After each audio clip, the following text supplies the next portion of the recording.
Semangat inovasi. Nah, rekan-rekan, kita bertemu lagi. Saya Mardani. Masih dengan EDA atau Exploratory Data Analysis. Kali ini saya akan menunjukkan bagaimana menggunakan EDA dan menampilkannya dalam bentuk time series. Nah, time series ini berarti bahwa kita menyajikan data sesuai dengan deret waktu perolehan datanya atau waktu data yang kita dapatkan dan kemudian dibandingkan dengan value tertentu. Akhirnya kita punya data seperti yang ada dalam grafik di samping saya ini.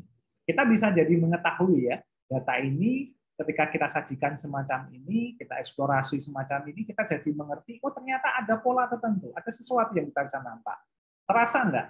Kita mulai merasakan sesuatu, sense dari datanya, dibanding dengan metode sebelumnya, yaitu metode histogram misalnya, atau box plot.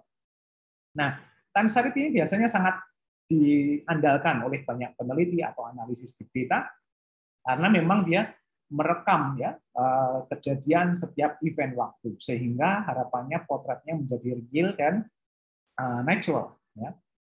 Nah, berikutnya time series juga kemudian bisa menunjukkan pola-pola yang terus bertambah, apalagi kemudian time series ini tidak hanya disajikan dengan model time series apa adanya, tapi juga time series kumulatif ya, yang kemudian bisa menunjukkan pertambahan. Itu juga sesuai dengan use case yang nanti kita akan buat. Nah, kemudian kita bisa juga menggunakan model spasial data. Jadi ini menggunakan objek data yang sifatnya itu menunjukkan lokasi. Dalam hal ini latitude dan longitude. Kita bisa melihat pola persebaran data.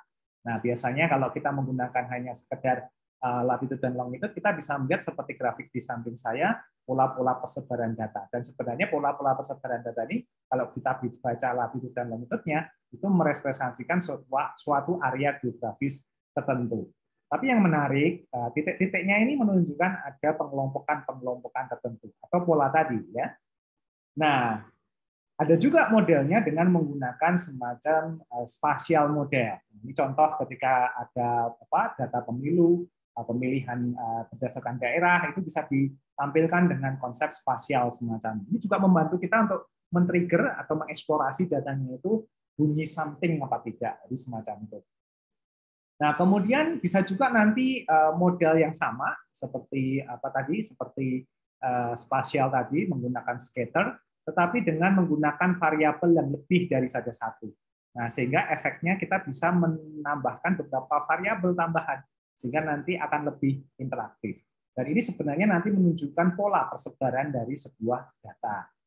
Nah, kemudian scatterplot ini juga bisa digunakan untuk model-model yang kadang setiap datanya itu hampir tidak ada relasinya. Jadi semacam itu. Jadi kemudian kita bisa melihat bagaimana itu data itu bisa dihubungkan satu sama lain. Kita juga penting bagi kita sebagai seorang analis big data untuk mengetahui apakah data ini benar-benar terhubung apa tidak. Jangan-jangan tidak. Jadi semacam itu. Nah, juga sama, scatterplot itu punya yang namanya linear relationship. Ya, ini pasti sesuatu yang linear, berhubungan satu sama lain secara erat, sehingga ketika satu itu berubah akan mempengaruhi pola data yang lain, begitu ya. Nah, kemudian ada juga yang scatterplot tapi modelnya quadratic relationship. Nah, ini sifatnya dia bertambahnya tidak linear tapi kuadratik ya. Kemudian ada juga yang modelnya homosedatif, ini ada pola tertentu, jadi sudah mulai membentuk pola-pola yang bisa kita identifikasi, sehingga kemudian ini akan membantu kita juga untuk mengetahui data itu punya sense seperti apa.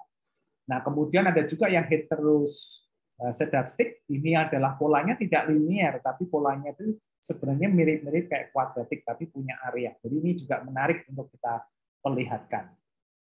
Nah, kemudian scatterplot juga bisa digunakan untuk data-data yang sifatnya random atau cukup banyak. Jadi kita bisa melihat seperti ini, density-nya terlihat, dan apakah setiap poin data itu menyampaikan suatu message tertentu. Jadi kita bisa lihat bahwa ternyata contohnya di sini kita time point-nya cukup banyak di bawah, tetapi di atas mulai density data tertentu, datanya sudah mulai agak random. Misalnya semacam itu. Nah, biasanya kalau datasetnya itu sangat besar, maka kita bisa menggunakan metode counterplot ya, untuk melihatkan pola data yang merepresentasi pola data yang sangat besar. Nah, ini adalah salah satu bentuk bagaimana kita melakukan eksplorasi yang lebih advance, dan ini sebelumnya belum masuk ke dalam area yang sifatnya nanti machine learning dan seterusnya. Tetapi ini lebih ke arah bagaimana kita mengeksplorasi dan mencoba-coba bagaimana data itu bentuknya atau sense-nya tadi.